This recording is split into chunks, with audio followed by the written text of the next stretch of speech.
Hi, my name is Ken Groom from Norfolk in the UK.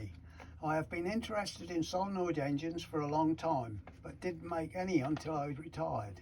Since then I have made a few mainly based on steam engines, but my latest engine is based on a horizontally opposed diesel engine. This is my own design, which at the moment is quite unique.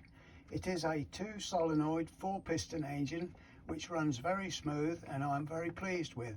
I hope you enjoy.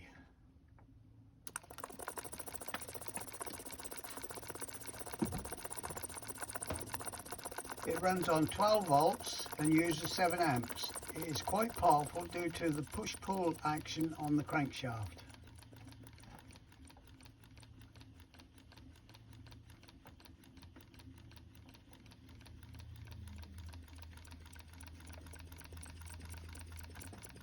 And as you can see, also runs very, very slow.